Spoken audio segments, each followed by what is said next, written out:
The team who knocked them out of the cup were called South Bar. I'm actually disappointed that the badge is just a tree in a circle.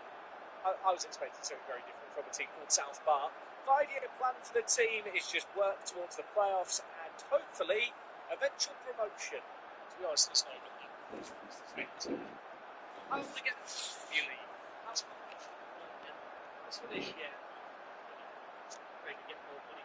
The expectation to top off, it's not worth the risk. So as I already mentioned, we do have a first team squad here that's a decent size and has a fair amount of quality. The issue is that a lot of these players don't actually have kind of permanent proper contracts. In fact, our best player, Dan Bowry, has already agreed to leave the club to join All Saints in January.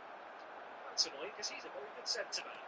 And it's extra annoying because when I look at the remaining centre-back talent at the club, maybe calling it talent would be a stretch. We do have a load of really, really good strikers. Khan Bennett stands out really because he's 21, a younger player, has some decent physicals, nice determination. I am wondering, can I discuss a new contract with him? Okay, I can make him a star player. He's currently on like a pay-as-you-go deal. If I want to negotiate something with him, he wants £600 a week. The board won't let me spend more than £250 on a player. I think it's safe to say as we head into our first match tomorrow, maybe don't get too attached to the first team. It's probably going to change a lot in the first few seasons. One of the advantages of being down at this level, there is less restriction points. And well, I didn't think there was a registration window, but it does tell me the transfer window is closed. I think there is a transfer window. Okay, any full-time players have to be on at least £400. Maybe that's why we don't have players on the deals. I guess they would be anyway. And free agents will be signed with the transfer window if they were released before the end of the last transfer. Okay, you know what? Maybe free transfers are an option. I don't know. My head hurts. So far, the team's actually only lost 10 games of 20. They've actually managed to get a handful of wins, which is not too bad. I think a couple of wins. You can easily see us climb up the table. We get really ambitious. Only 16 points on second. Granted, there's not many games for the season. We're just about the halfway point already. Looking at the season preview as well here, the team was originally predicted to finish 14th. The fact they are as down as far as they are, maybe a bit of a concern. None of our players in the media dream 11. One thing I definitely think is worth covering before we leave things today is the finances. The club has £223,000 in the bank balance. Usually at this level, teams are making massive losses. Actually looks like from a financial point of view, the team is in an okay spot. Probably because, of course, people have players on week-to-week wages, but also because just as I flick through some of the home games here, we are getting like fairly decent attendances, just shy of 1,000 people, which at this level is really, really solid. Normally this first episode of Park to Prem takes me in the region of 45 minutes to record, get the gameplay, get our first job and be all set up. It's taken nearly 3 hours today, with all the issues you've seen me navigating. I wish I was joking. Fm26, word of advice, just don't start unemployed. It's just not worth the hassle. That said, I do hope my pain and suffering was moderately entertaining. When we are back next time, we are coming back for a game against Dartford and a game against Chatham Town. I'm excited to be back at Lewis FC. I hope you guys like the team choice too. Let me know if you're doing the same game like this down below, who you're managing. And I'm now going to throw to the little guide section to end things on how to download and install the Tier 8 database. If you're playing on Steam, it's your lucky day. To install the database, simply find Football Manager in your Steam library, go to the Workshop tab. If at the time you're watching the video, this database here isn't on the homepage, all you need to search is Dan FM Database. Once you find the Steam Workshop item, click on it, make sure to click the subscribe button, and it will automatically download to your game. Option number 2 is to download from FM Scout. To do this, all you need to do is click on direct download on the link that will be linked down below. Once you've downloaded the file, you are going to need to go to your Documents, Sports Interactive and Football Manager 26 editor data folder. In this folder here, you're going to paste in the .fmf file that you've downloaded. And if you are on Mac, this location is slightly different, so I'll link the exact location for Mac users down below. And then once you've downloaded and put the database file in the editor data folder, all you need to do is go to Advanced Setup when you're creating a Football Manager save game. And then in the top right where it says database, if you click here, you'll see that we have an editor data file. All you need to do is make sure that the tick is selected. Once you've done that, from from the drop down when you have England loaded, you'll have all these extra divisions at the bottom. Anyway, really hope you enjoyed today's video. If you did, go down below, show it some love, subscribe for episode number 1 with Lewis FC coming tomorrow. And I'll see you guys next time for more. I'm out. How is it going, you lovely lots? And welcome back to Park to Prem. Yesterday was the job, and today we get into business. Here we are at Lewis FC. So, Lewis FC in 1985, the last play of the stadium. As you can see from the history, it has been a long still it was the Premier Division for 8 years.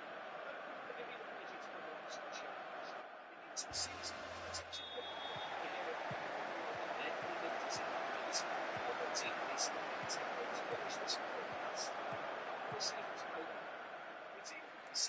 so 2 points to leave and safety, 28 of the season. We are one away from halfway. There's a lot more to be done.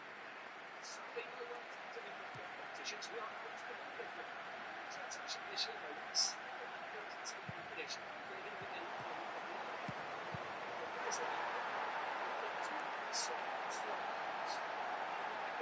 it's the first thing in its glory. There's still some international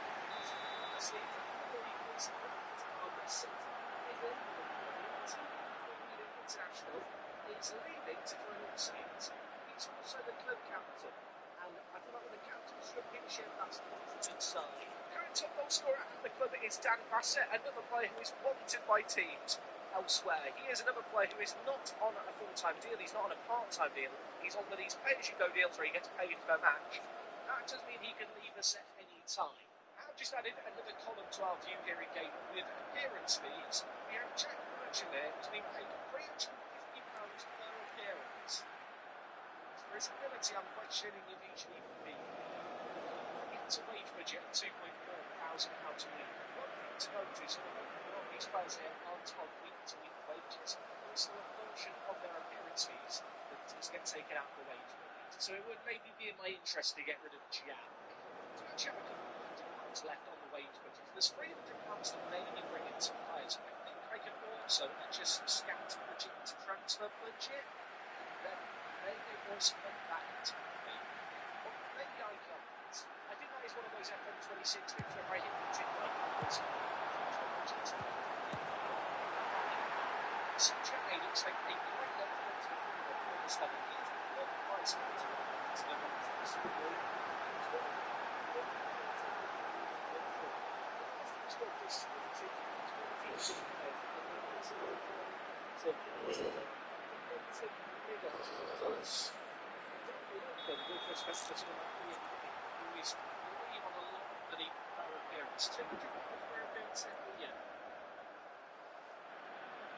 I suppose another area of concern is the defence as a whole. Dan Bowley is leaving the club, which is going to leave maybe a little light on the defence.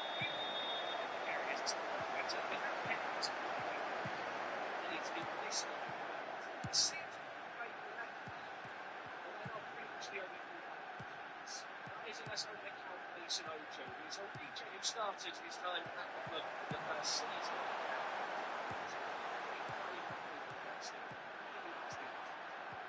I will be continuing with you. If this video has 5,000 likes by the end of the week on Friday, it will be the end of the week.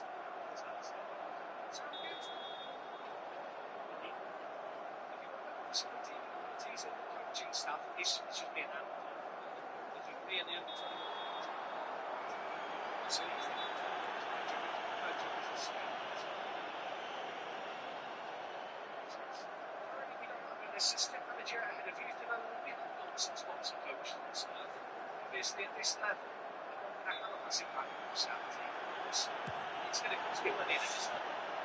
It's not an infinite resource. Now to be fair, in real life, Lewis FC are a fan-built club. I have to say, in-game they actually really don't have any finances for this level. I suspect they can last them for longer than a year. Wage budget will go up a little bit because currently there is £1 million in the bank.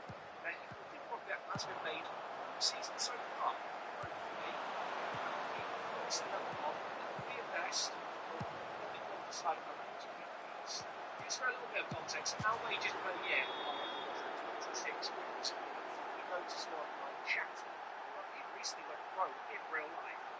wages are over 4 times higher than it was a year. So, in the grand scheme of things, we are up against it a little bit. And conscious of the fact that I've got Jake Williams and start in the podium.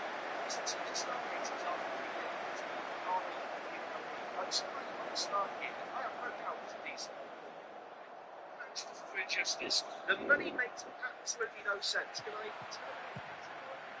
I can. Right, I'm sorry, Ollie, you're gone. I mean, Jay on the other hand is on 400. It's low. It's greyed out. I don't know if that's because we're ready for the transfer. It's in good sense of that.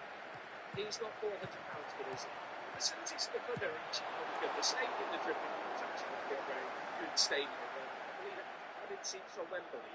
And beach huts that look over them. I don't know, some plenty. Apparently that is a thing.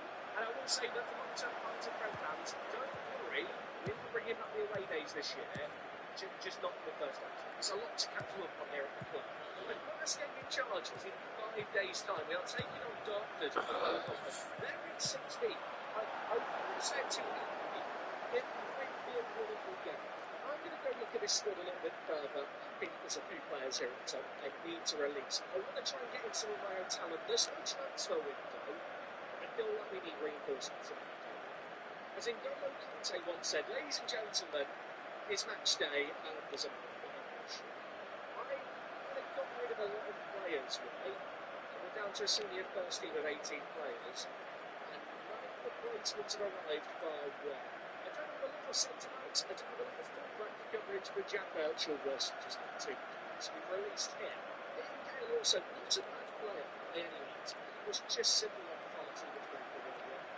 And the third and final player that we released was Charlie Walker, a decent striker by all accounts, but actually of all the areas of the team where we're lacking, one area we're certainly not is the attacking third. We've got some really good attacking talent at this level. We have made one early signing. Jayden Foxwell has joined us from Drewallen Stars in the second tier of Wales. He was actually in the Media Dream 11 in the Welsh South second division. I decided to try and load him. I've got him in on loan.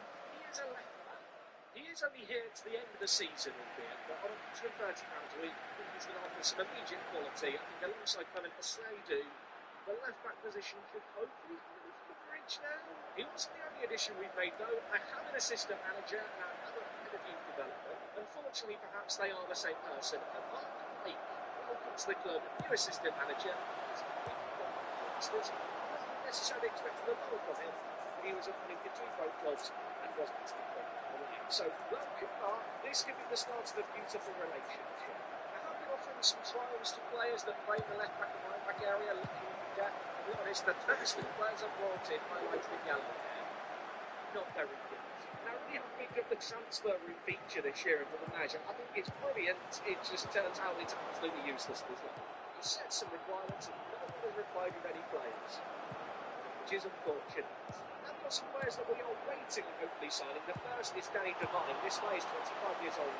And I also would like to trade him to play centre. Actually, as a centre back, he can be a great little player. I would give him a wage offer of £60 per week. He only wants to be an emergency. It's a bit more useful. Obviously, we released Jack Birchall to play centre back in his league. So I need some more centre backs. That's the demand I've got up there. He'll be joining us on £180 a week in my side. There'll be a big old chunk of my budget there. He's a very good defender for this level. I think Trainer is the last player I've looked at. The 27-year-old, I remember he used to be a wonder kid 10 years ago, football manager, when he was playing for Crystal Palace. He has actually played for Lewis in his career. Unfortunately, I know he's had a lot of issues with injuries. I'd have to make an offer of £270 for this guy. I'm waiting on the scout report to come in. I'm nervous about his injury progress. I think I might cancel this one. I was able to jig some of that transfer budget that we got from the scouting budget into the wages. There was a little bit more money than we initially had to spend. Obviously, we had plenty of players released too. I just don't know if Dre is worth spending half that money on 3 done. Now, I seem to say things here at Lewis haven't exactly gone to plan this season for them. I was trying to work out what has it gone wrong. I will apologise for the fact that Data Hunt does not look very good in FM26. And look, I was looking at the team, I was looking at stuff like midfielder sprints, where I'm thinking, wow, the team has loads of players covering lots of ground. That's great. When you see the reason why it's really not, I know what you're thinking. Are they playing a counter-attacking style? Are they playing roles where they need to run around down the pitch. I mean, technically, they kind of are. The previous manager was playing a 4-4-2 in possession and a 5-3-2 out of possession. And I'll be honest, I don't really understand how this formation could even work with or without the ball and the transitioning. I think the entire teams will be in the chapter slide whenever they lose possession. I can see why they're struggling if this is how they've set them. I mean, just comparing the teams to the league averages, there is a clear issue at getting shots on goal and getting the ball into the advanced areas.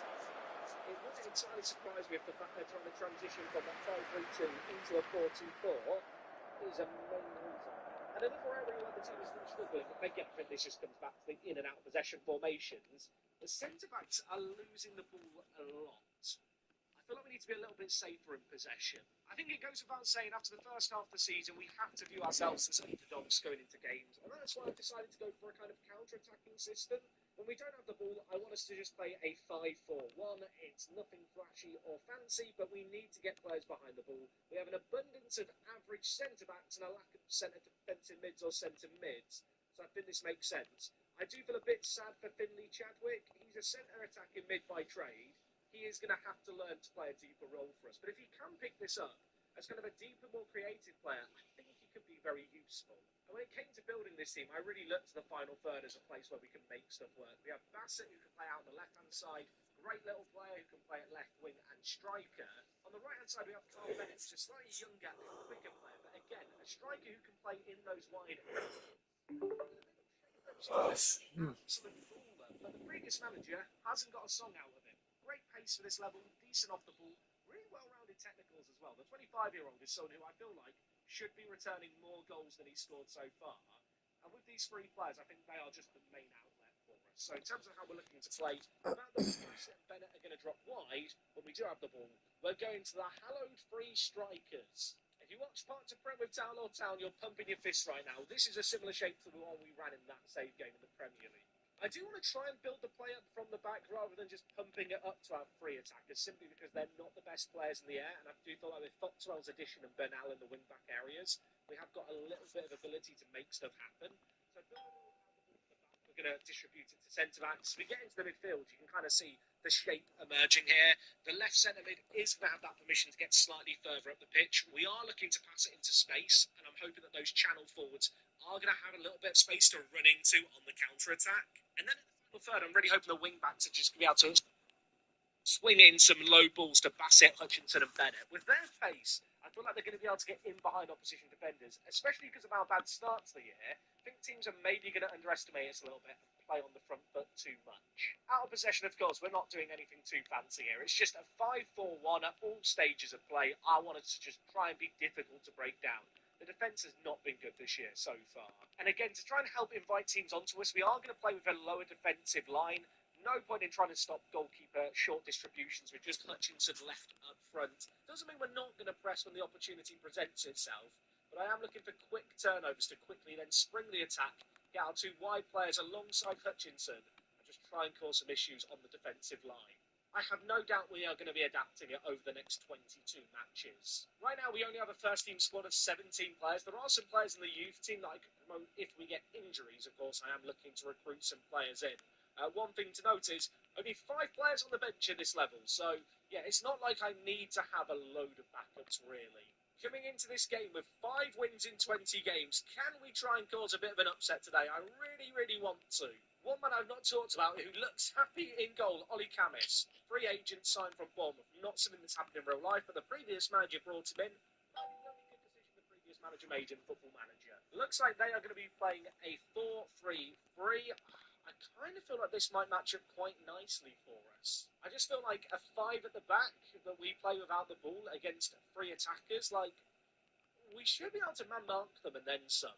Okay, this is my first time seeing a lower league stadium in FM26. My word, Dartford Stadium, I want to say it's beautiful. That might be stretching the definition of beauty slightly.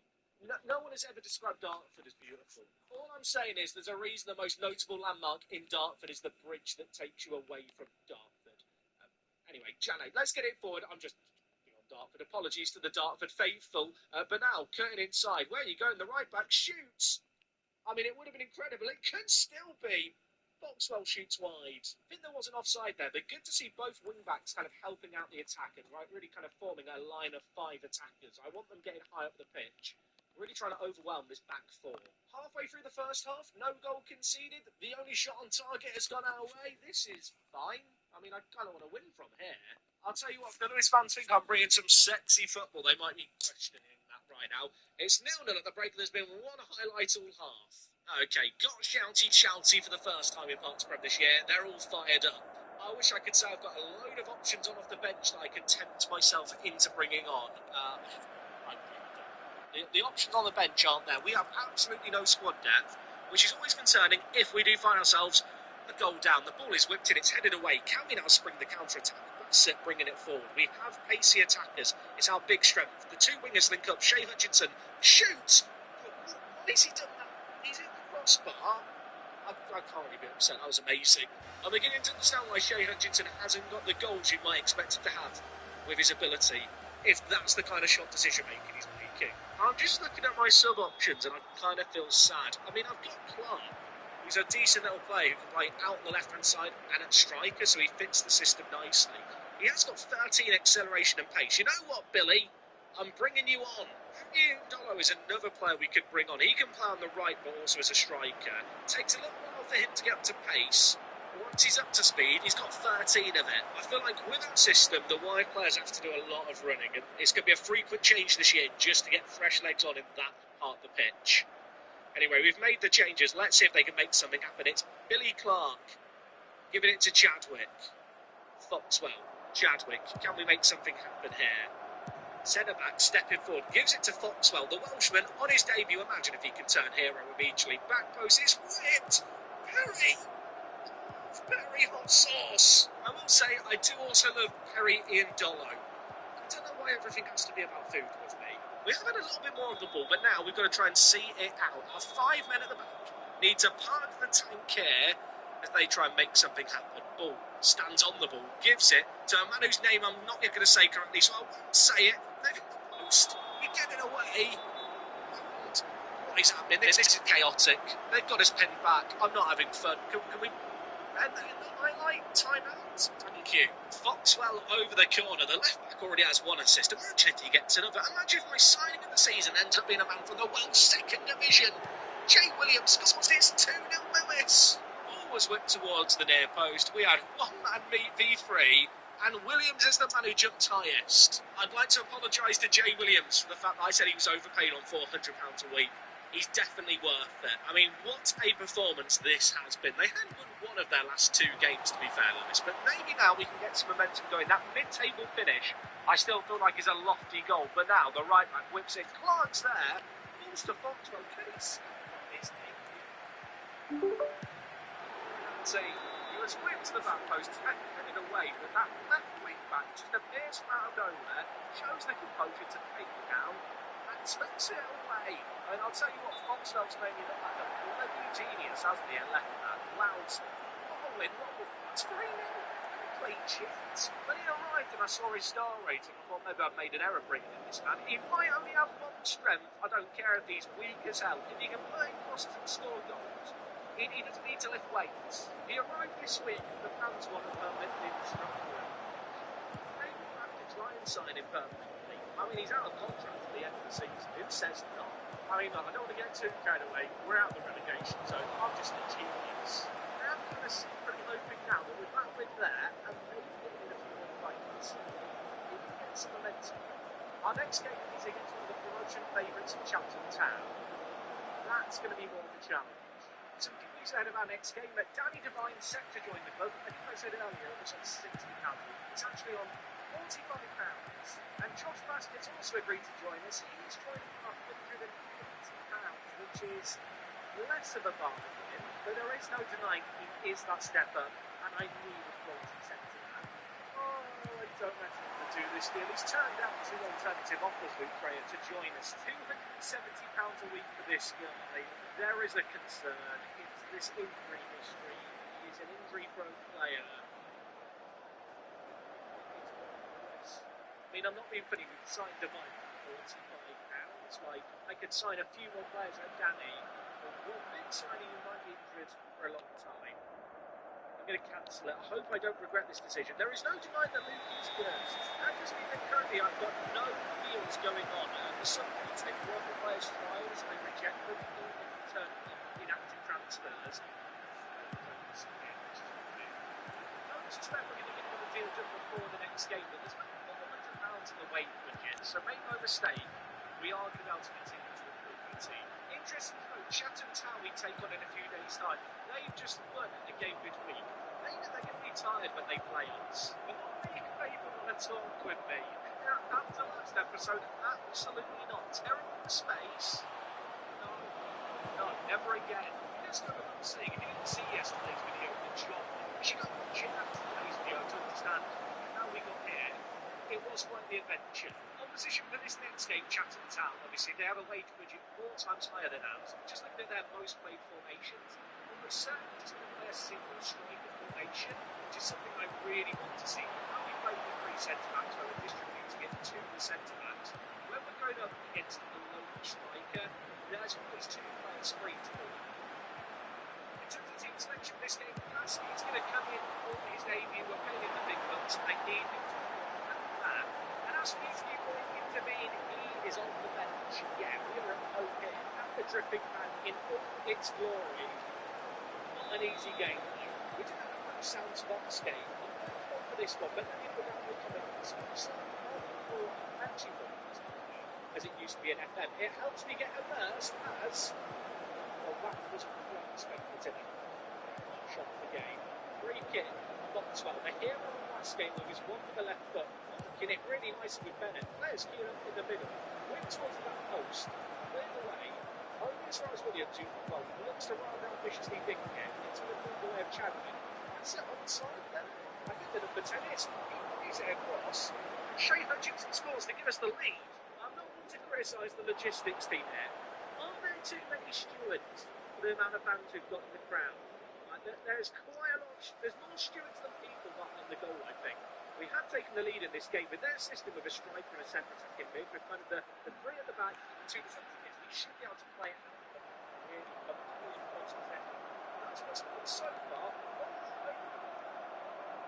the injuries on level. I'll tell you what, it's lazy for the magic years. In this stadium, though, we don't stand over there. We're going to see all the trees. I'm very happy about that. Look at this. We are on Sussex countryside on the left. God, I'm beautiful. There's been more crossbar. Over trees. What can you do here? The hero of this game. The fans want him to be home and feel an army. It's making the same routine again. It's played in. We're talking about the tactic, passing it into space on the channel forwards, trying to get in behind kind of a full pass. Just like that, it's going to be key.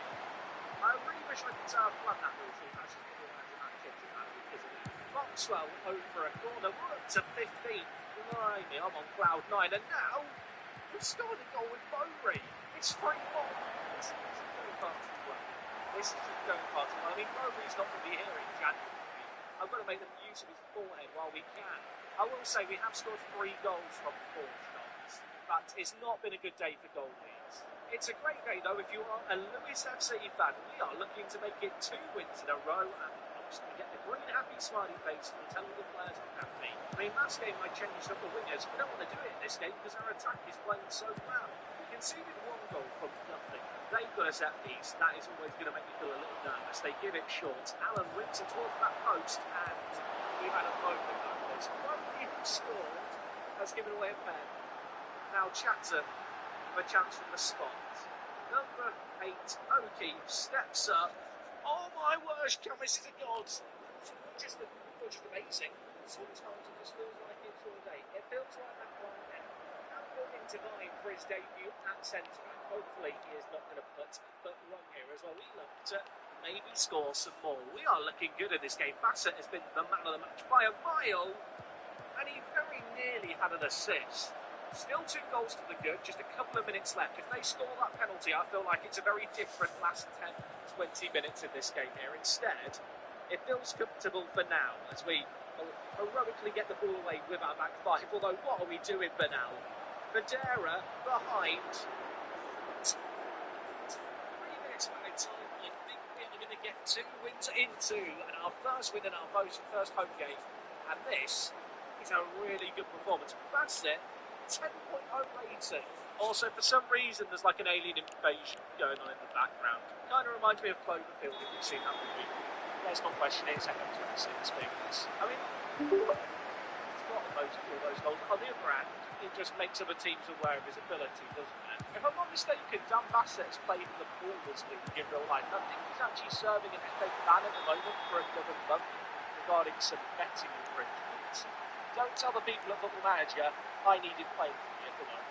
Anyway, folks, we did make it a double match special for the opening episode. Really hope you enjoyed it. Loads to cram in. When we're back, hopefully some transfers, hopefully some improvement, and I would like a nice relaxing mid-table finish to start season 1. There will be signings made. I'll talk to you tomorrow about them. Same time and place as always, midday UK time every weekday. Tell your friends, Park to Prem is back. Welcome back to Park to Prem. Yesterday we won our first 2 games as manager. Since then I've played over a month of football. We've won 1 match. It's not all bad news though. Off the pitch, players are choosing to remain loyal. Khan Bennett, 21 years old, a disappointment on the pitch, but not off it. He has turned down various clubs who are trying to sign him on a free transfer. Sadly, however, loyalty isn't guaranteed in football, and Dan Bowie, the captain, has now left to join All Saints. In a certain way, I kind of like the idea that he's gone to Antigua and Bermuda. On the other hand, do they send their scouts over to look at him or something? That can't have been cheap. And while talking about not cheap, remember Jay Williams? Yeah, he was on loan with us from Reading. It got to January, I was able to terminate his loan, and I freed up £400.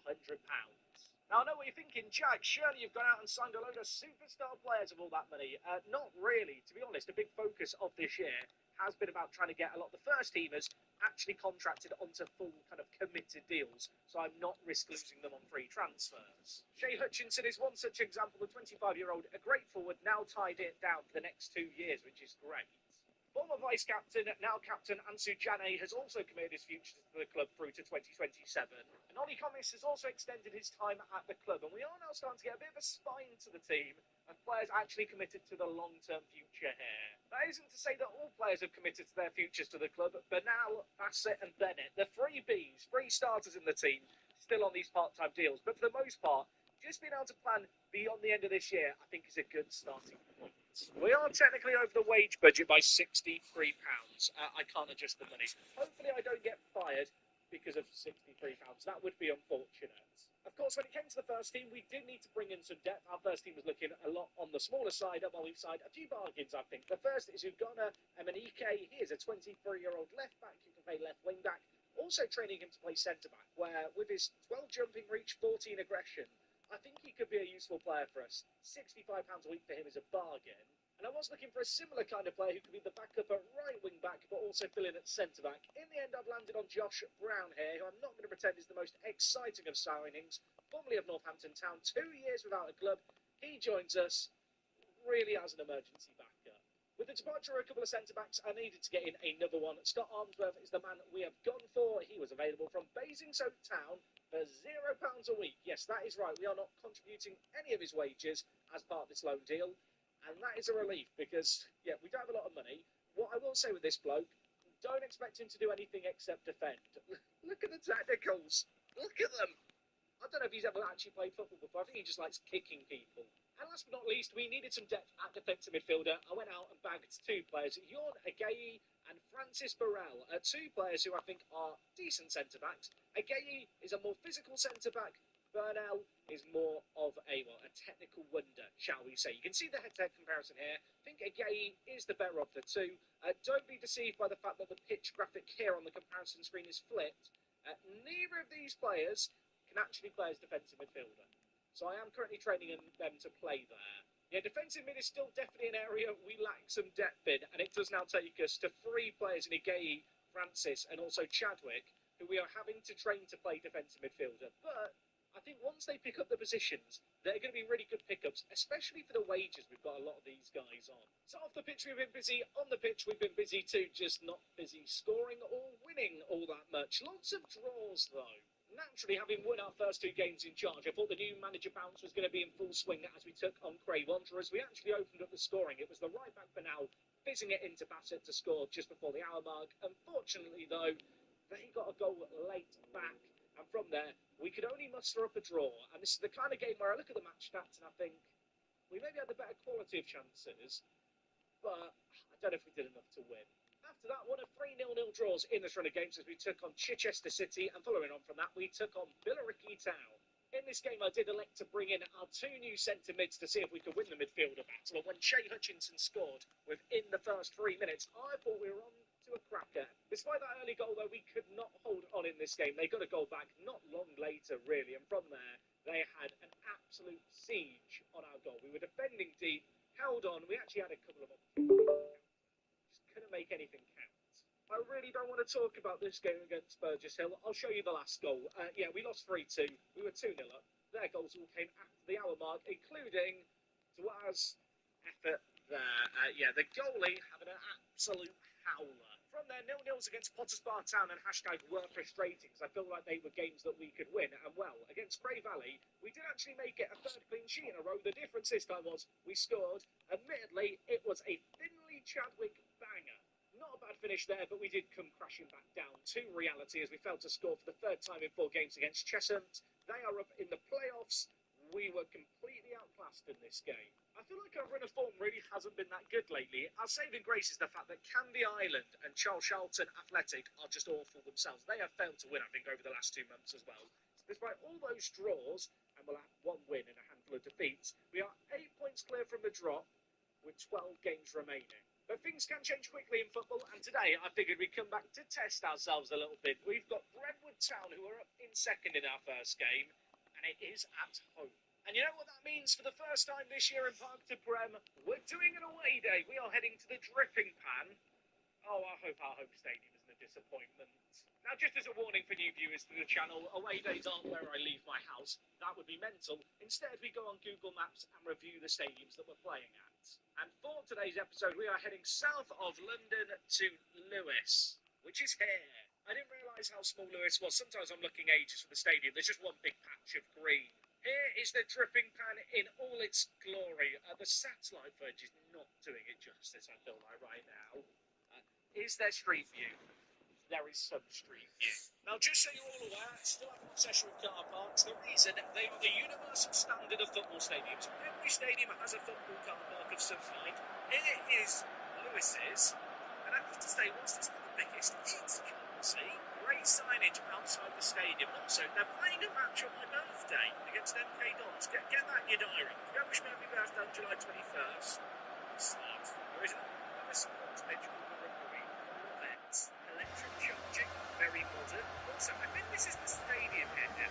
What is going on? What is the wooden cabin next to the stadium? It looks like a lot of shrubs. Okay, we're definitely in the right place. And it's not just a house looking over the pitch.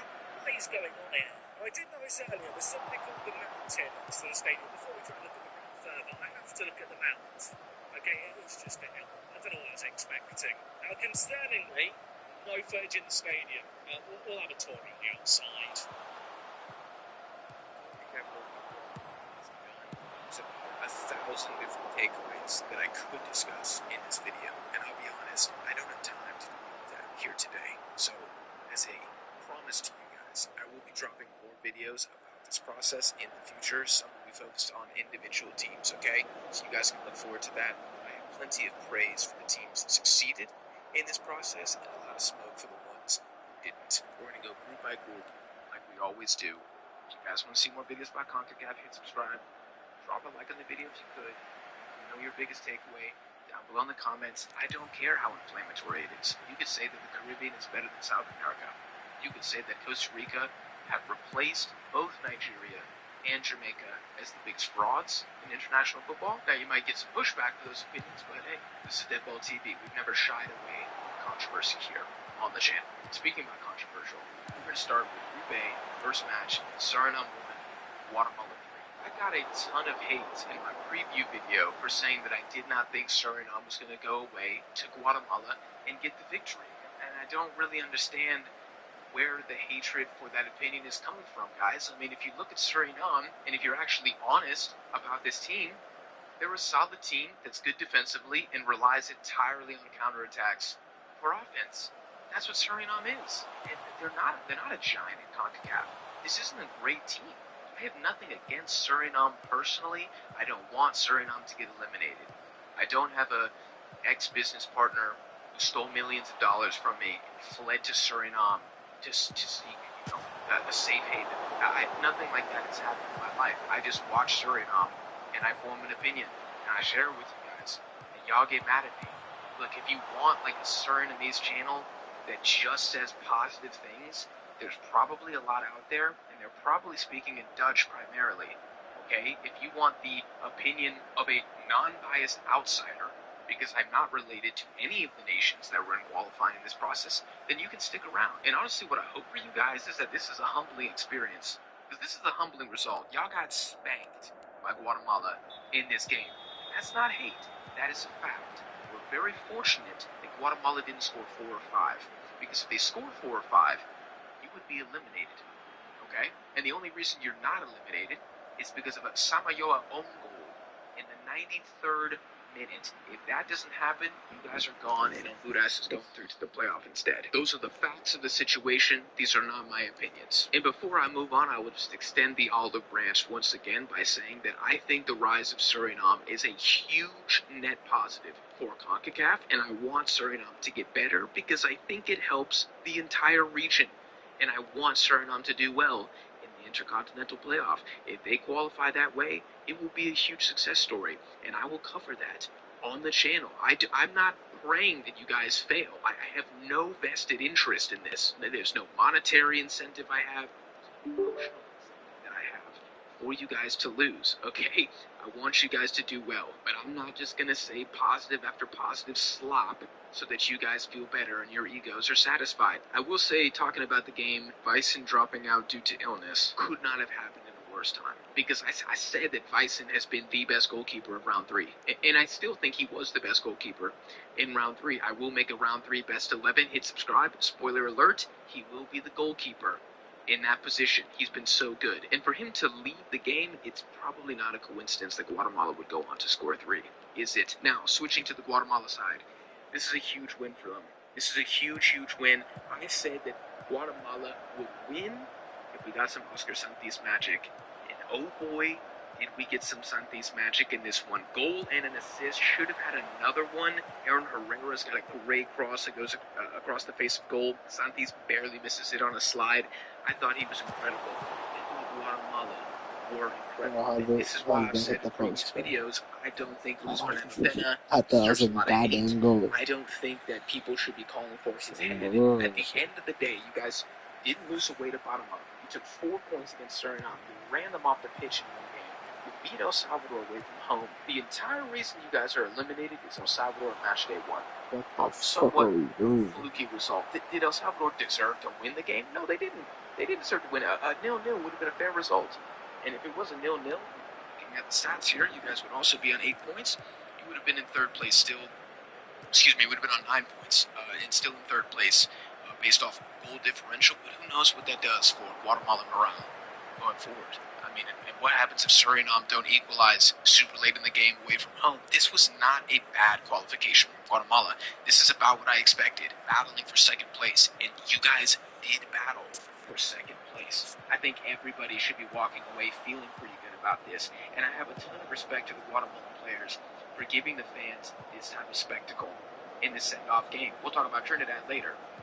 It could have been a Trinidad type performance here, where, you beat Bermuda 2-1. That doesn't really fill anybody with any confidence. That doesn't send everyone off on a positive note. It's just kind of a meh. It's a complete net burger.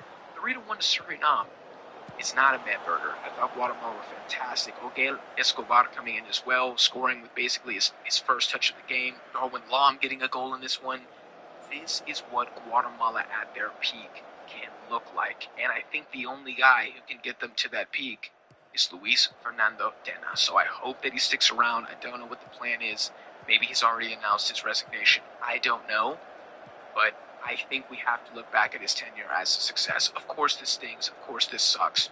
This was not an easy group for Guatemala. The other game in Group A is Panama 3, El Salvador 0. And I cannot lie, guys, I was so excited and so happy watching this game.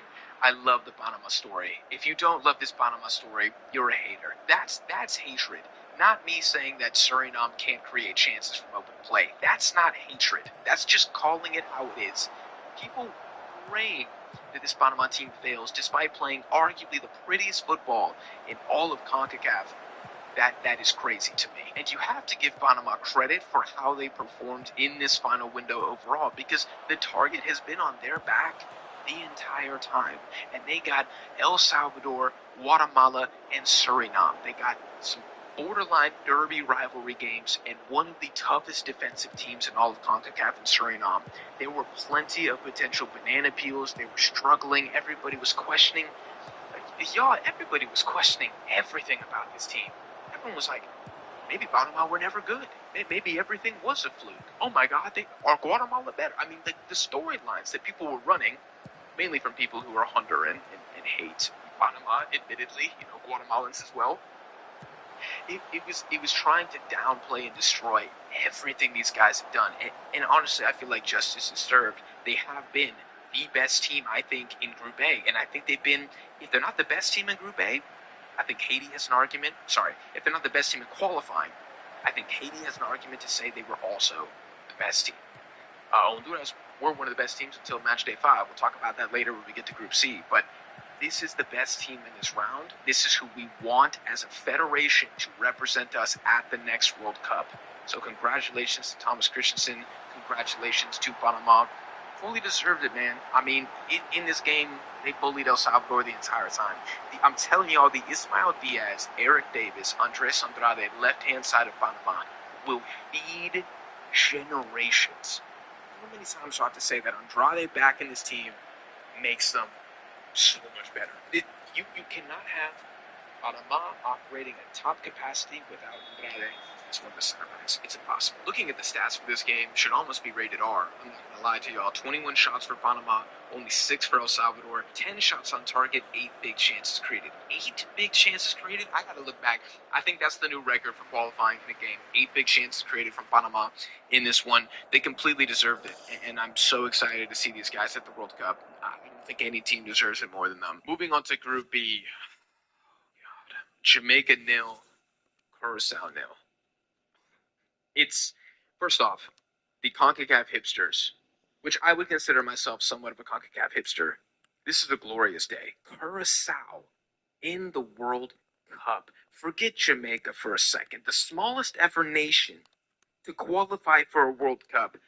Please smash the like button for Curacao. This is, is it the biggest achievement of qualifying? Let me know in the comments. Because I think Haiti has an argument to be more impressive.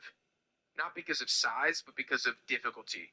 Group C, no doubt, is more difficult than Group B. Whatever Trinidadans want to say. No, Group B was the easiest. I'm sorry, it is. When the groups were announced, I thought that Curacao could win this group because Jamaica was the favorite, and we know that Jamaica loved to fumble. But once Curacao got 2 consecutive draws against Trinidad and Tobago, I actually thought that they lost their chance. I thought even beating Jamaica the first time, I thought they kind of threw it away with the Trinidad draws. And I was like, oh my gosh, this is going to be so unfortunate. It's going to be so unlucky that they were able to get this big win against Jamaica. And it ultimately might not be enough because them and Trinidad battled to 2 consecutive stalemates. And instead, they go away to Kingston. And it wasn't always pretty. It wasn't always convincing.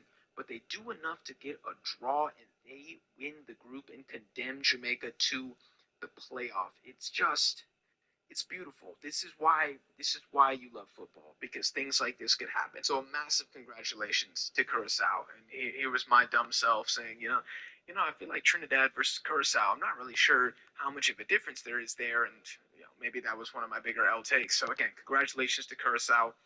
For Jamaica, I don't know if there are words to describe how pathetic this is, and this probably will warrant a video in the future. But you have your destiny in your hands. You have one game against Curacao at home. You got to win 1-0. All the marbles on this game, beating Curacao. Do you know how many other teams on planet Earth would sacrifice their firstborn son for the opportunity to go to a World Cup if they could beat Curacao at home?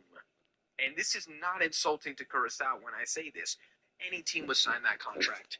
Italy would sign that contract right freaking now, I promise you that. And Jamaica were unable to get it done. And not only were they unable to get it done, Andre Blake has more saves than Room, the Curaçaoan goalkeeper. We're going to see what happens in the playoff for Jamaica, but this will also be one of the most embarrassing failures in CONCACAF qualifying history. Dean McLaren has already stepped down. He's resigned as head coach, and I think that's the right decision. I think the appointment was ridiculous in the first place. I think the Jamaican FA should have done everything possible to bend over backwards to keep Halmgrimsson in charge. I know a lot of Jamaicans didn't like Halmgrimsson because they thought he was too defensive or whatever while he was in charge. They were mad that y'all got grouped at the Copa America despite being the weakest team at the entire tournament. You were supposed to get grouped on top of a bunch of other series of complaints.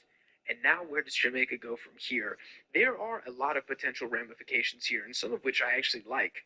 I like the fact that Jamaica's probably not going to get more dual nat recruits as a result of this, because I think it's some bullshit that somebody can join Jamaica when they've qualified to the World Cup and represent them at the tournament. You have not earned it. You have not deserved it. You are in it for yourself. You don't give a damn about the Jamaican people, and therefore you should not be allowed to represent them. That's just how I feel about this. And I think if Jamaica would have won this group, I promise y'all, at least 6 more players are switching over. At least 6. And I'm glad that that didn't happen. And I can say that while at the same time feeling very sorry for the Jamaican people, because they've got to be looking like we are actually cursed. We actually have a voodoo curse placed upon the national team, like freaking Calypso from Pirates of the Caribbean has done something to us, and we will never feel happiness again. We will never know what it's like to be successful. But you gotta blame the FA, man. You have to blame the FA at the end of the day. Terrible decision after terrible decision. You're relying on a bunch of dual nats. Some of them probably don't really care that much about Jamaica, and it shows. This is a game where if the players are truly 100% invested, they can dig deep and they get it done. And Jamaica wasn't able to do that. I'm not going to extrapolate anymore, but I don't think it's a coincidence. Last game in Group B, Trinidad 2, Bermuda 1. I did not watch this game, and looking at the stats and looking at the lineup, I'm glad that I didn't watch this game. Actually, Bermuda had more expected goals than Trinidad, and I will say the one takeaway for me is I'm incredibly disappointed that the entire A team didn't start. Like, why is Dante Seeley not starting? Why is Spicer not starting? Why is Levi Garcia not starting? You guys owe it to your fans to go out on a great performance. You owed it to the fans to go out and beat Bermuda 4-0. That's what the fans deserve. They deserve the same type of performance that the Guatemalans got from their team against Suriname. And instead, you're rotating? Why are you rotating? If anything, you got to be playing the 18 teams that are clearly not good enough to qualify. And to see that Bermuda had 8 shots on target in your backyard on the final day, like, Trinidadans, let's be honest. Let's cut the shade for a second, okay? What do you guys want me to say about this? Because if I call it like this, if I say it's embarrassing that you guys rotated, it's embarrassing that you won by 1 goal, you will say I'm a hater. What do you want me to say about this? I want, in quotes, the exact wording that you would like me to say and to describe Trinidad in the comments. Because I got nothing else good to say about this. I really don't. How can you spin this as a positive? Yet if I call this mid, I'm a hater. So I would love to know how you guys feel about this and describe it to me. Moving on to Group C, the group of chaos, the group that did not let us down in any way, shape, or form. I'll start with Nicaragua first, actually. They lost to Haiti 2-0. And Nicaragua, I think overall, what they finished with 4 points here. 4 points, 1 win from this round. I think huge dub to Nicaragua. I think Nicaragua right now are better than Bermuda, certainly, and I think they're better than El Salvador. So Nicaragua, I mean,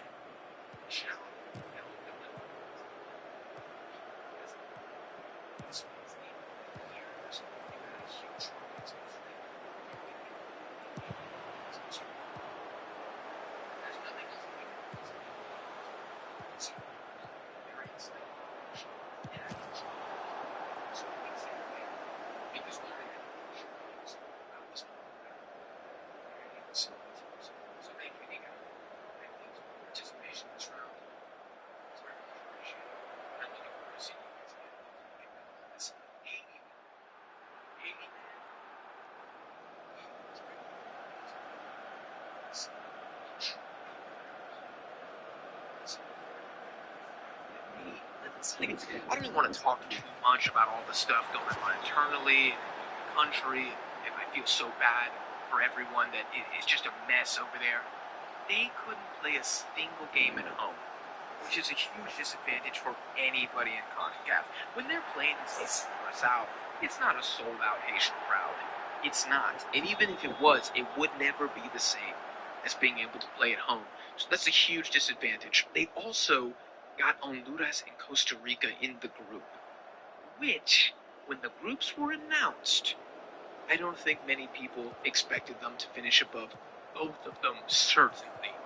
I think Haiti was always fighting for qualification. I think Haiti was always fighting for second place, possibly at first place if one of the other teams fumbled, which they did. But to win the group, you have, under these circumstances, you have to say it's a massive W, right? And this is a Haiti team that's in doubts at the Gold Cup. Again, for my Haitians who say that I always disrespect you, I always talk down on you. First off, I predicted you to win this game 3-0. Okay. Second, I only predicted you to lose, I believe, one game in qualifying, which was the Costa Rica match day 5, which you guys won. I felt like you guys got a little lucky to win that game. That's not hatred again. Teams get lucky. Like, why are we going to act like football is a sport in which the worst performing teams never win? Isn't that why we like football? Because that happens all the time? But yet when I say that, I'm disrespecting Haiti. I picked you as my dark horse for the Gold Cup, and I picked you to take points away to Costa Rica. Like, again, y'all, I feel like sometimes I watch my own videos back, and I'm like, what are they so mad about? Like, what did I say that was that insulting to Haiti? Once again, circling back, I digress. It's a massive achievement, and congratulations to Haiti. To win this group with these two teams is insane, and that's why I said earlier, is this a bigger achievement than Curacao? Because Curaçao's ask was smaller than Haiti's ask. Curaçao don't have the tools that Haiti do, but still, this is certainly a greater achievement than Guatemala winning their group. Absolutely. I mean, I don't know if there's another equivalent like this in other federations. I can't really think of one. I guess it would be like, that doesn't even matter. I was going to talk comparison to Asian football. It doesn't even matter. They are directly going to the World Cup. There were rumors of Juan Carlos Osorio coming in here. I think the potential of this Haiti team is great. Migné, I think I owe that man a little bit of an apology. I didn't know if he had it in him, especially after the Gold Cup. I thought, this guy's too naive. And I still think he's a little naive. And I'm not expecting a ton from Haiti at the World Cup.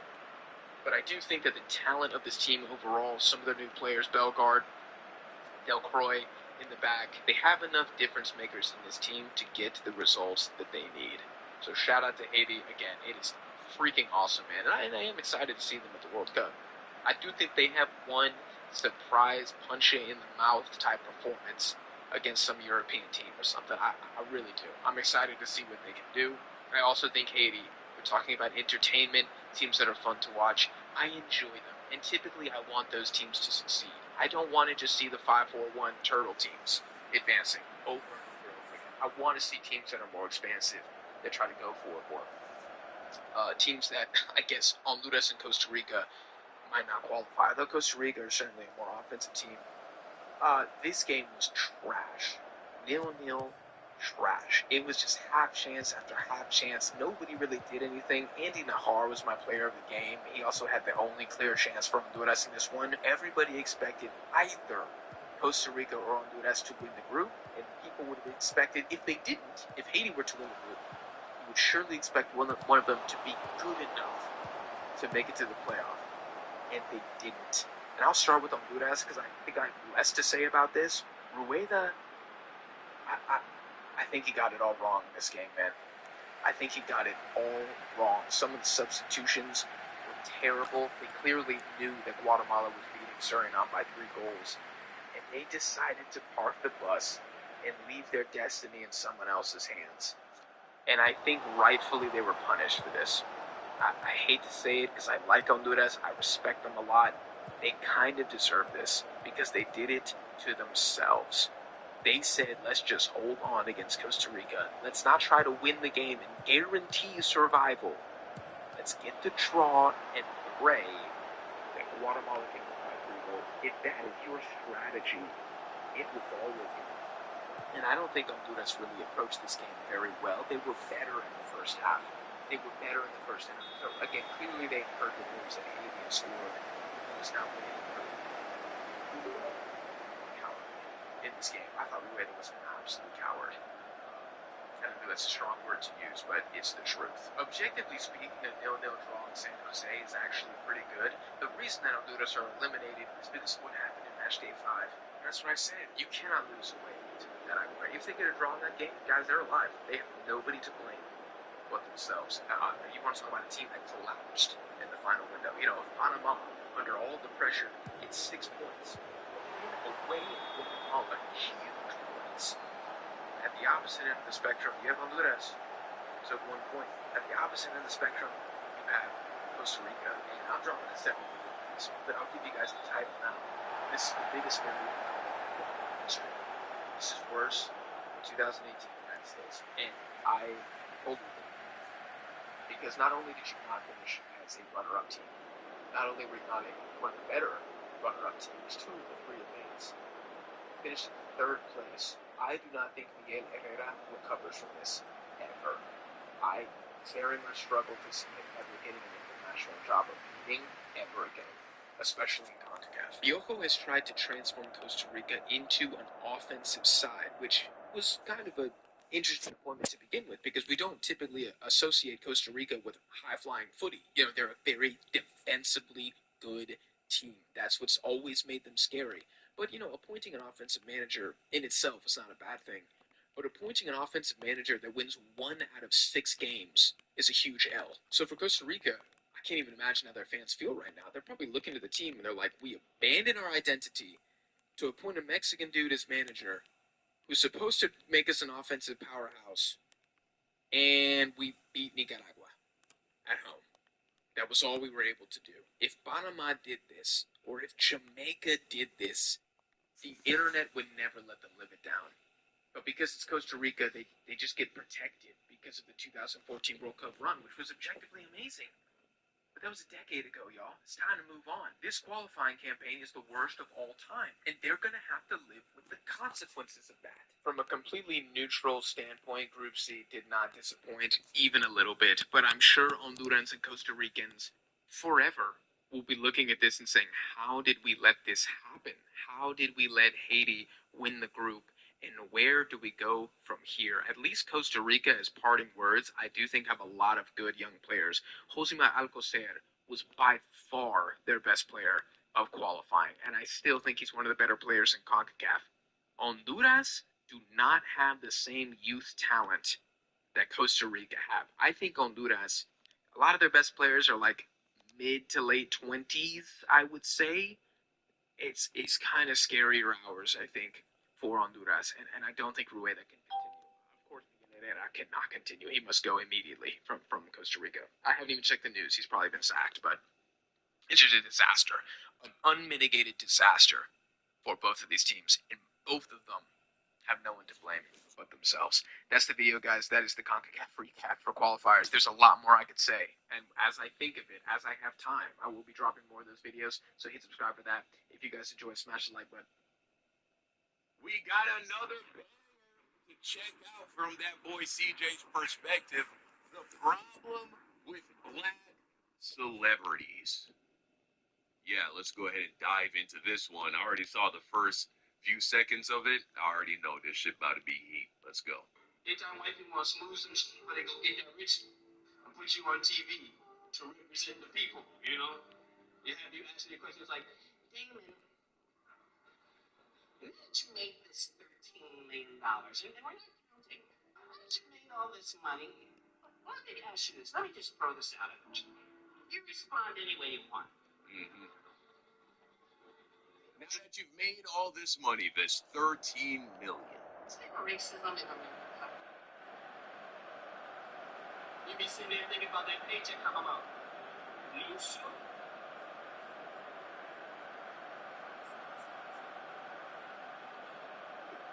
If it is, I mean, see him. We in the era right now. Yeah. That's really how it is, man. That's why the raccooning is the way that it is. Let's go. Now, our black creators have figured out that the fastest way to go viral is to criticize black people. Okay. But I can't tell who actually believes what they're saying and who's just doing it for the bag. And honestly, for me, it really doesn't matter. Right. because the damage to the community is the same. Yep. These cats done sold us out for influence. For sure. And they just creators on hook. You see it with celebrities too. I mean, that's how it's been forever. That's how it's been forever. That's why guys like Charlamagne don't like spread misinformation to the black community. Yeah. Because they so focused on the check that they got the bust under the bus in the process. Right. And when you sit and think about some of the stuff dude be saying, it makes sense. Because Trump is more of a president for him than he ever was for any other politics that Yeah. That's true. Healthy black celebrities like Charlamagne the God benefit from policies that Trump has, and the poor whites that worship him and please him all day, every day.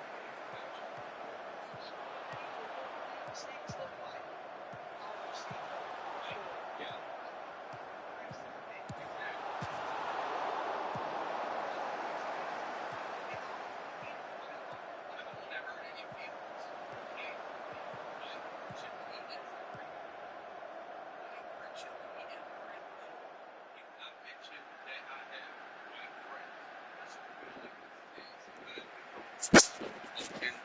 About my pro-blackness, I have noticed, you know what I'm saying, some of these people, they put some distance between us. Not that we was ever like close like that, hanging out all the time, but you know what I'm saying?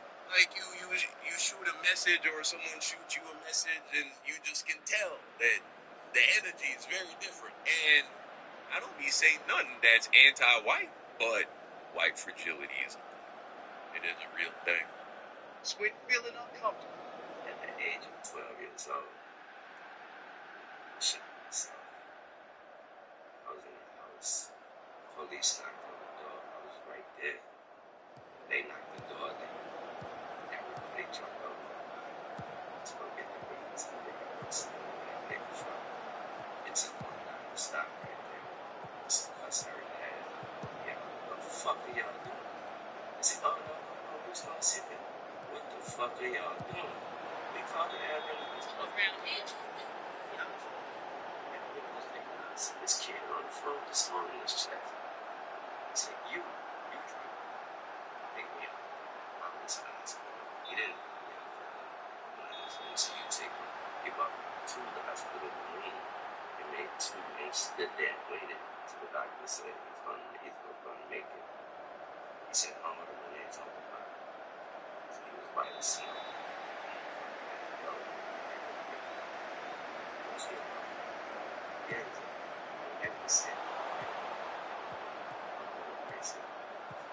Right, okay, listen, that's a beautiful story. And assuming that it's true, that's why you can say, look, there are good white people, there are good brown people, there are good black people, there are good Asian people, because you can look to these individual experiences. It's the opposite of what racists want you to do. Racists want you to look at the 1 out of 100,000 instances where a black person does something evil and they use that to justify demonizing all black people. Well, when in reality we should be doing the opposite. We should take examples of when people from other groups treat us well and say, hey, here's an example, here's a justification to not just with a broad brush think that all these people are bad. And if that's how he had framed that story, that would have been great. But just because one white person did something good for you that one time, doesn't now say it mean racism doesn't exist. What the fuck? What's wrong with you? Open up this, read a book. You don't even realize things when you want to look at it and say you grew up in an environment where you got a gun as a kid. You ever ask yourself the circumstances that must have unfolded historically to make it so that you're here playing with a gun while little Timmy across the town is playing with an Xbox controller? You never think about that? No, but here, Lil Wayne is not an idiot. He is blazing white people. He is trying to signal to the white structure, hey, I'm one of the good ones, and I'm not going to call you out on your bullshit. I'm not going to rock the boat. I'm going to keep singing about, that pussy and drinking lean and all that. And I'm a huge Lil Wayne fan. Don't get shit twisted. Top 3 rappers for me, without a doubt. But this is the reality of it, man. This is the sad part of things. This clown talking about he don't know what racism is because his life was saved by a white man. Right. Implying that it's something that's not real because he doesn't experience it. Exactly. That's like me saying storms aren't the thing because my house never flooded. Right. Hey, fool. Exactly. Just because it's something you've never experienced doesn't mean that it's not real. Right. Think about the idiocy of what this man is saying. Yeah. There's a lot of stuff I have never personally experienced, but I still know that it's true. Right. And while this buffoon is getting a taste of comfort, my people out here paying the price. And celebrities talk like that. They convincing people that what's happening in the world is normal, acceptable. Yeah. And maybe not even true. It's not acknowledging that the most dangerous and prevalent form of racism in this country is systemic. Right? It's no longer the white people calling you a hard R in the grocery store. That's not what most black people will experience. It's you not being approved for a home loan, right? When your white neighbor who has the identical financial background, or maybe even worse, he gets approved. This has been proven in multiple surveys or studies conducted by prestigious universities. This is still going on to this day. That's just one example. Right? Every time a young black man is given a harsher sentence than his white counterpart for committing the same crime, despite having the same criminal record, there is your racism. I've been seeing a lot of toxic things on that timeline. One of them being racism. Right. Look, every day that this country does not give black Americans reparations on behalf of their ancestors who were enslaved in this country is being aggressive racist. It would be no different than if you were falsely imprisoned and released from that prison after many years and not given any restitution. It doesn't matter if you die. Your children should get that money. And if they die, their children should get them. You have been wronged by the U.S. government, which is essentially a corporation. It's essentially a person. And it's still here. The U.S. government, who committed a crime, people sue the government all the time, no differently than you sue people, you sue corporations, you sue the government, right? Every time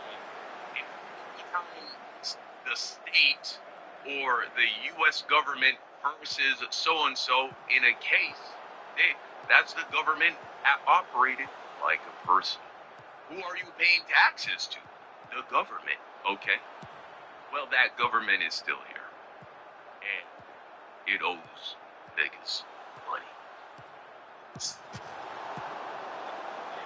it's not the whole white people race.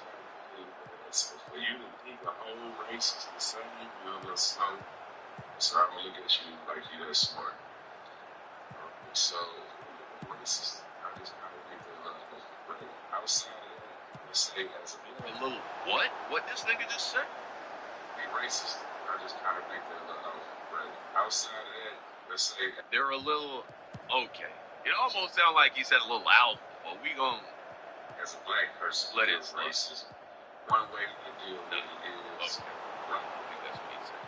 I don't deal with it. Actually, I don't deal with it. I don't deal with it because I know what I do. My own boss, so I don't have to deal with racist people trying to hold me back. Right. That's one way you can do it. Be your own boss. Own something your own culture. Not practical for everybody, though. Everybody can't be their own boss. Every time I see one of these dudes and the topic's racism, I know something stupid about to come out their mouth. Yeah. Money and owning businesses does not save you from being discriminated against because you're black. Right. Look at Terrence Crawford.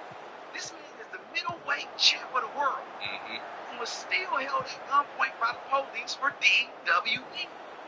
The most frivolous law that's not in the penal code. Right, driving while black. It's a horrible, horrible thing to do.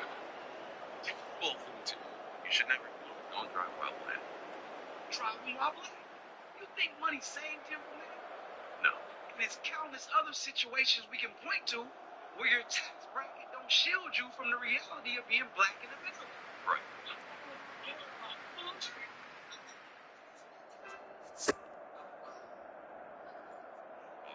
For this situation.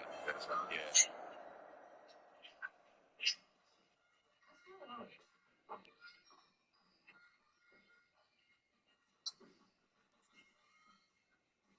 Right. Yeah. This guy, that doorbell she just rang, that's his doorbell. This is his house that he pays for. Okay. He just pulled up in the driveway. This white woman and her children. She's starting to become very frantic. She picked up the child. Okay, let's see what happens next. She asks, "Do you live here?" He immediately answers, "Yes."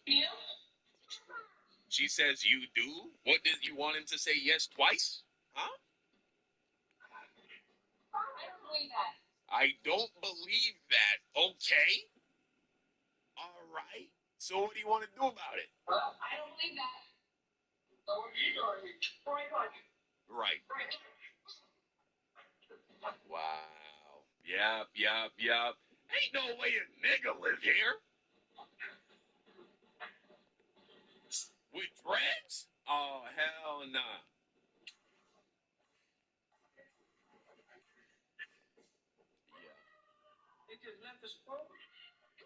And then she starts to scream. Now, I don't know if this nigga even fully get out the car yet. He probably still grabbing his backpack or his briefcase, you know what I'm saying? Getting his little fucking thermos that he took to work with the coffee in it, you know what I'm saying? He might be on the phone, you know what I'm saying? All of a sudden, there's this chick screaming. So fucking extra, man. Jesus. Racism. Racists are so exhausting. Y'all are so fucking goofy, it's sick. Y'all are truly the goofiest people on the fucking planet, man. Jesus Christ. Right.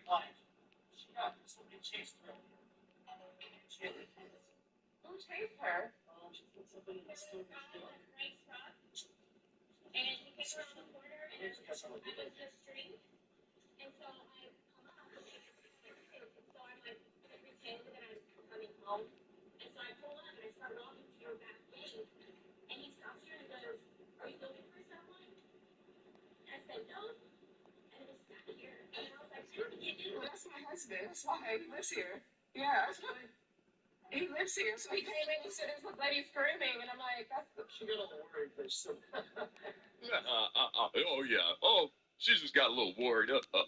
First of all, she just completely lied. That is not at all how the conversation went. Before he could even say anything, she's like, "Do you live here?" Man, and then black people gotta be so polite after, right? I would be telling this woman how she all of this and all of that, and she's racist this and pathetic and fucking this isn't the 1940s anymore, and maybe you need to work harder and pull yourself up by the bootstraps so you can actually live in a neighborhood that black people can't afford to live in. You're not working hard, clearly. It's so funny how middle class and lower class white people will say, "Oh, well, the reason the poor people, the poor blacks, they aren't where we are in life is because they're not working hard enough." So is that why you're not a millionaire? Is that why you're not a billionaire? Is that just how simple it is to move up in the various economic classes? It's just you got to work harder. Is you not being a millionaire a reflection of the fact that you're a lazy piece of shit? Is that what's going on? Or is it that you're stupid? Which one is it?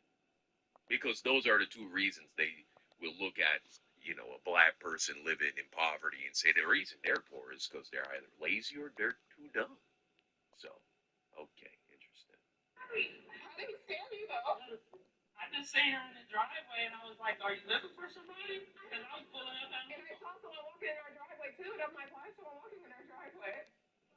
What? All right, sorry. She said that that's someone was following her. So you were walking from there? No, I came down this street right here, and I was riding slow because I was looking at her Christmas lights.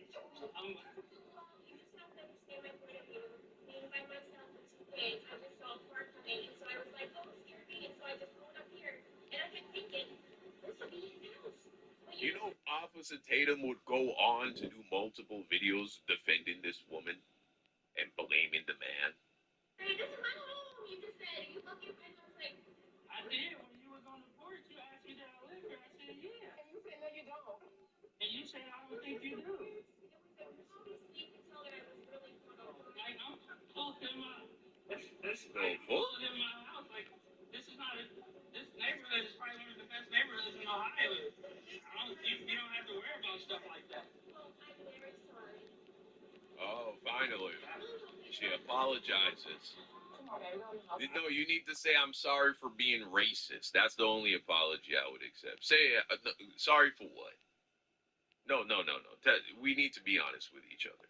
Tell me you're sorry for being racist. Please, go ahead. Nope? All right. Apology not accepted. Get the fuck off my property. Go away. Let's go. You told me that. I didn't know. You said you didn't think I lived here.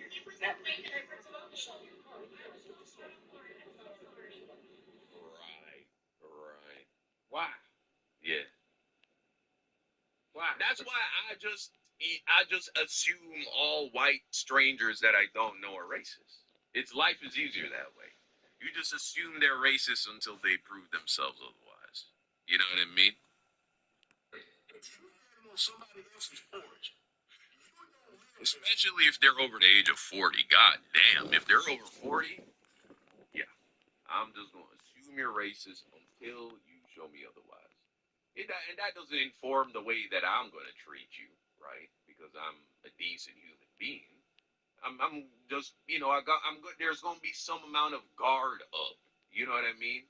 Like, there's going to be some amount of expectation that you are fucking just on the verge of breaking into, like, some kind of a panic because, maybe I moved too fast or, said something to you, So it's like, okay, yeah, I'm just going to assume you're very easily spooked, very easily scared, very easily intimidated, very easily offended, and treat you accordingly. and because the man just said, hey, I live here. Now, Ocho, you hear what she said? You have to understand my point of view. You're always asked to understand their point of view. Right. All the while, never seeing our point of view. You don't get to stand on my porch and ask me a question about my house. Right. What are you doing on my front doorstep? Right. You see what she did? And she went running screaming. Mm-hmm. Now, call the cops. Now he gets blasted. Oh, this man was chasing me. Yeah. That's exactly what she would say. Thank God for the ring camera. Thank God for the ring camera, man. The video because she was lying. So Yeah.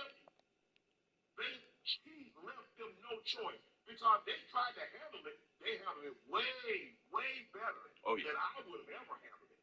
Yeah. Oh, yeah. Obviously, listen, depending on who it is in that affluent neighborhood, Affluent neighborhood. You see? there's people He was supposed to be whole different way. affluent. Clearly, you're not that concerned because your ass outside in the dark with you and your two kids. So clearly, you're not concerned. But now all of a sudden, you have to see my point of view of seeing woman with two kids. Right, and I'm confused. If you're a neighbor, if you've been in the neighborhood already, you haven't seen your neighbors? You've never seen them before? I'm just. Money businesses don't save us. But it's stuff like this happens all the time, though, huh? But that don't matter. Like, I don't know 99% of my neighbors. I don't know what 99% of them look like. Nobody goes outside anymore. People go straight from the door to the car and leave. Nobody's just outside, right? If I saw somebody, just a random white guy, at one of the doors of these houses, it ain't my business. If I see anybody, it's not my business. I'm not the police. I'm not supposed to be investigating shit.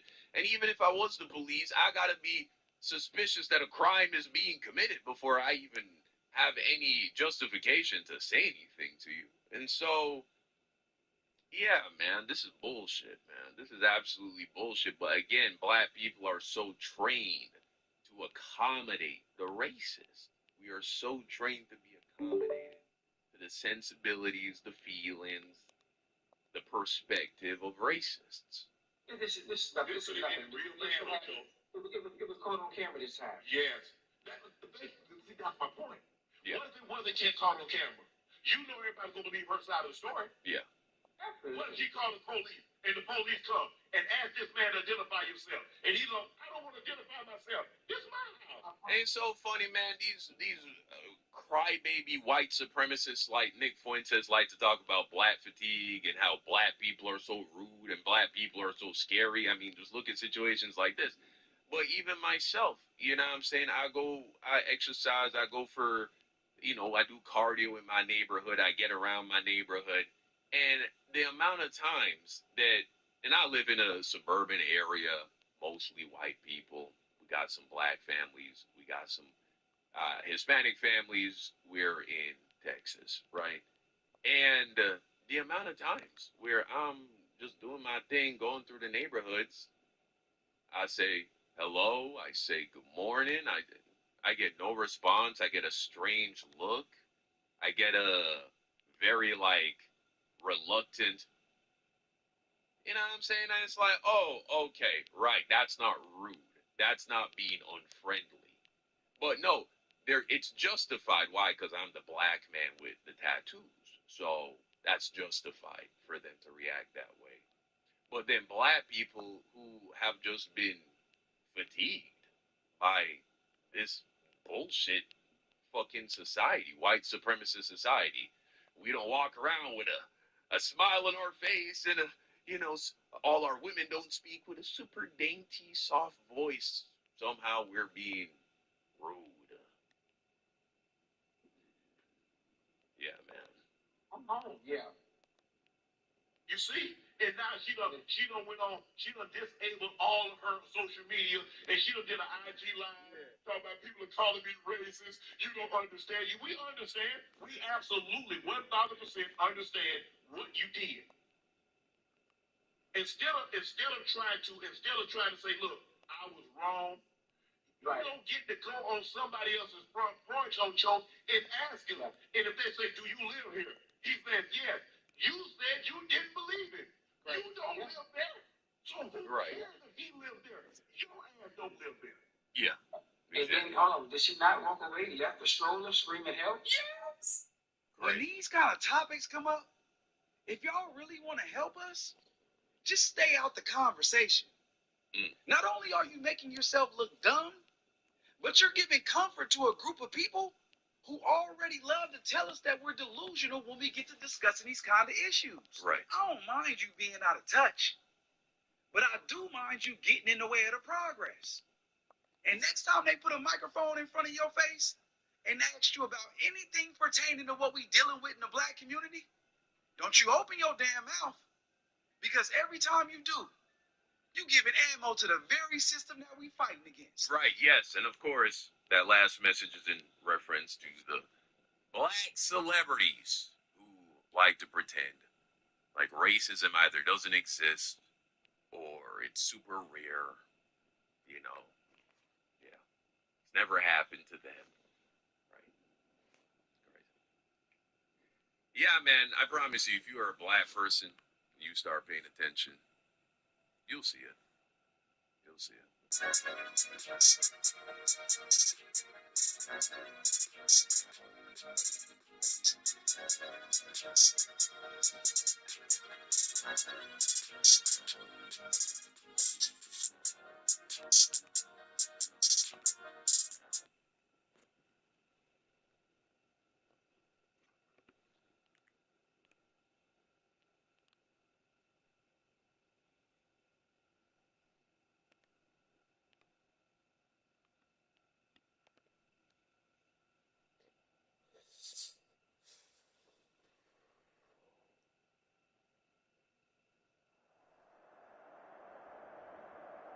After some extended time off, Lengua de la Liga is back when we're talking about Spanish sides in European football, and we're recording this after match day 3, so in between match day 3 and 4. And Jose, as of time of recording, if the group phase ended today, only 2 Spanish sides would automatically qualify to the next round.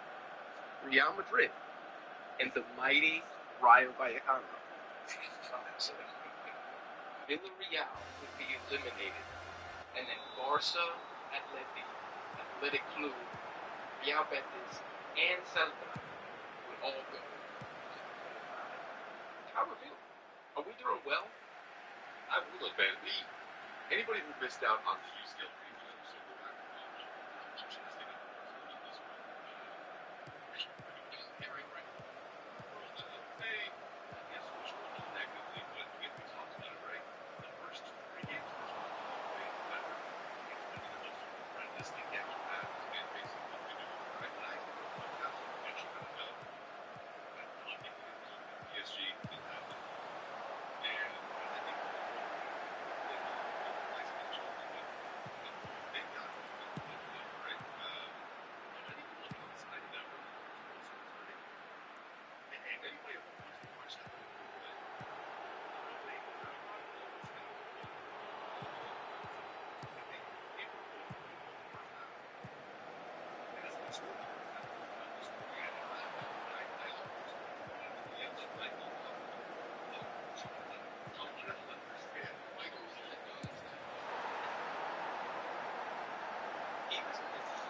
And again, I'm concerned, and on multiple fronts, Athletic Club. And I don't want this to be the ringing an alarm episode for Athletic Club fans, but y'all need to be worried. This is maybe back-to-back seasons of regression, and now we're seeing it in Europe. And listen, we got to talk about Iñaki Williams. We got to talk about Iñaki. Dude, we have to talk about Iñaki Williams. We're going to do an episode in the future, biggest fall-offs in the league this season. Dude, we've been talking about this in the chat. For all of you loyal followers who are watching this right now, I'm just going to spoil who I was going to nominate. Dude, Iñaki has been awful. He's been terrible. And now he's got injured. And so, like, bro, again? Now the one thing that your club needs you for, availability, not even there. It's out the window. Like, Best attribute. Yeah. I mean, yeah. As of late, anyway. And I've been harsh on him even prior to the season kicking off. So I'm going to take the hater hat off for a second and just look at it objectively from what he's done this season. Not a good start across multiple competitions. No. And bro, him, his brother, some of the starters in that attack just looked lost against Qarabağ, man. It was, the link-up play wasn't there. Even in transition, it just didn't feel as lethal as Qarabağ. When Qarabağ got forward, it felt like, bro, Athletic Club is in trouble. At the Sandbahn Mess of all stadiums to top it off. Like, that needs to be a fortress where you come in, and that's probably one of the easier games they'll have in this league phase. And bro, they got the dub, but it wasn't because of the starters. It was because of who Valverde was able to bring into the game as impact players, right? We would have said that getting it all at the end to nail it, but bringing in Navarro for Nico and then scoring like 2 minutes after coming on, man, I don't know. I think there needs to be some kind of reshuffling going on. Maybe the next international break is like an opportunity to think about some things, because right now it ain't working. It ain't working. Name me a team, either in the league or in the Champions League, we can keep it to Europe, whose star players have fallen off harder than Athletic Club. Mo Salah at Liverpool. Okay. That instantly that's where my mind goes, but because the bar is so damn high, right? So, like, at some point with his age, there's going to be natural regression, bro. Everybody expects that. You have Nico Williams, I'll bring it up again, on back-to-back contract extensions, supposed to be playing in the best form of his life, and he's been okay, you know, but Iñaki, bro, this team needs you to step up. Like, at this point, I don't know who can make an excuse for you anymore. Like, the fall-off has been insane. This could be Paul Pogba-esque levels of fall-off, at United levels of fall-off, you know what I mean? Like, yeah, I'm almost wondering, where the hell did he go? Did he start? I don't see him out there. It turns out he was playing the whole damn time. I don't know, man. It's concerning. If you're an athletic club fan like Michael, it's concerning. It's not just him, though. I feel like Sunset has also taken 2 steps down. Yeah, but bro, the issue with him, I'm not creating excuses, but when you're so in and out with injuries and stuff, granted, he had a couple chances in that game where I'm like, brother, what are you doing? You can't even curl your foot around the ball. You're shaking it.